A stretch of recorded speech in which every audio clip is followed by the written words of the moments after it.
Hello everyone, welcome to Surya education channel. First time మన ఛానల్ని చూస్తున్నట్లయితే ప్లీజ్ లైక్, షేర్, సబ్స్క్రైబ్ చేసుకోండి. టుడే 8th క్లాస్ ఫిజిక్స్ చెప్పుకోబోతున్నాము. Chapter 4 లోహాలు మరియు అలోహాలకు సంబంధించిన బిట్స్ ఈరోజు చూద్దాము. ప్రీవియస్ క్లాస్లో మనం మిగతావి బిట్స్ చేసాము. ఎవరైనా చూడని వాళ్ళు ఉంటే మన ఛానల్లో వెళ్ళి వీడియోస్ చూడండి.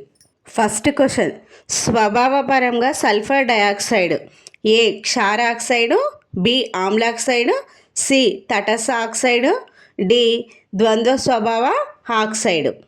దీనికి సరైన సమాధానం బి. బి అంటే ఆమ్ల ఆక్సైడ్.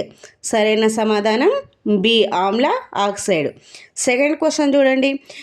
చాలా వరకు లోహాలు లభ్యమయ్యే స్థితి ఏ ద్రవ, బి ఘన, సి వాయు, డి ప్లాస్మా.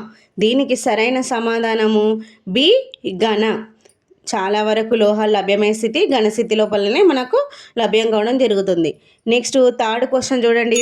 కొన్ని లోహాలు ఆమ్లాలతో చర్య జరిపినప్పుడు విడుదల చేసే వాయువు A hydrogen, B oxygen, C carbon dioxide, D nitrogen. దీనికి సరైన సమాధానం ఏ హైడ్రోజన్. సరైన సమాధానం ఏ హైడ్రోజన్.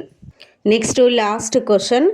అలోహ ఆక్సైడ్లు సాధారణంగా కలిగి ఉండే స్వభావం ఏ క్షార స్వభావం, బి ఆమ్ల స్వభావం, సి తటస్థ స్వభావం, డి ద్వంద్వ స్వభావం. దీనికి సరైన సమాధానము బి ఆమ్ల స్వభావం. ఇంతటితో ఈ లెసన్కి సంబంధించిన బిట్స్ అయిపోయినవి. Thank you all of you. Next వీడియోలో చూద్దాము. ఎవరైనా ఫస్ట్ టైం మన ఛానల్ని చూస్తున్నట్లయితే ప్లీజ్ లైక్, షేర్, సబ్స్క్రైబ్ చేసుకోండి.